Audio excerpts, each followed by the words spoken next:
అందరికీ చేతులెత్తి నమస్కరిస్తూ ఈరోజు మన ప్రియతమ నాయకురాలు దివంగత ప్రధాని ఉక్కు మహిళ ప్రపంచంలో మేటి నేతగా ఉన్న ఇందిరాగాంధీ పుట్టినరోజు సందర్భంగా ఈరోజు కార్యక్రమంలో ముఖ్య అతిథిగా పాల్గొంటున్న గౌరవ ముఖ్యమంత్రి రేవంత్ రెడ్డి గారికి, డిప్యూటీ సీఎం భట్టి గారికి, పిసిసి ప్రెసిడెంట్ మహేష్ గారు, సహచార మంత్రివర్యులకు, ముఖ్యంగా వేలాదిగా విచ్చేసిన అక్కా చెల్లెళ్లకు చేతులెత్తి నమస్కరిస్తూ, ముఖ్యంగా ఈరోజు ఒక సంవత్సరం పూర్తి కావస్తుంది మన ప్రజాపాలన వచ్చి.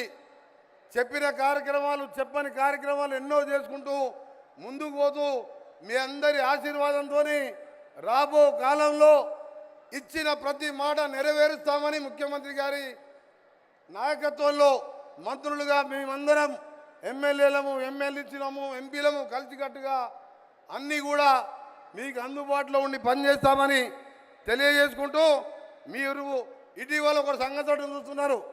మాది నల్గొండ జిల్లా.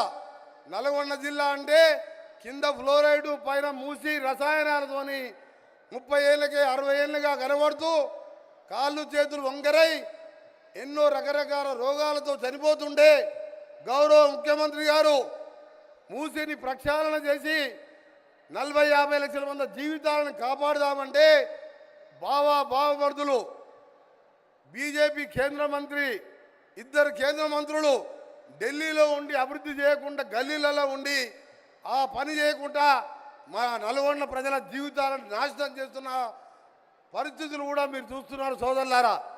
అందుకనే ఈరోజు ఇందిరమ్మ ఇల్లు కానించి అన్ని కార్యక్రమాలు చేస్తూ చెప్పని మూసి కార్యక్రమాన్ని చేసి మాకు నల్గొండ ప్రజలము ఉంటామో పోతామో తెలియని పరిస్థితులలో మాకు జీవితం మీద ఆశ కలిగింది.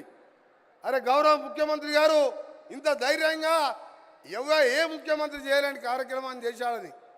ఒకవైపు రైతులను కాపాడుకుంటూ రుణమాఫీ చేసుకుంటూ అన్ని రకాల స్కీములు చేస్తుంటే పనిలేని నాయకులు 7 లక్షల కోట్లు అప్పు చేసాయి 7,000 కోట్లు కూడా ఈ మూసి మీద ఖర్చు పెట్టకుండా ఇవాళ మాట్లాడి దానికి అడ్డం పడదామంటున్నారు.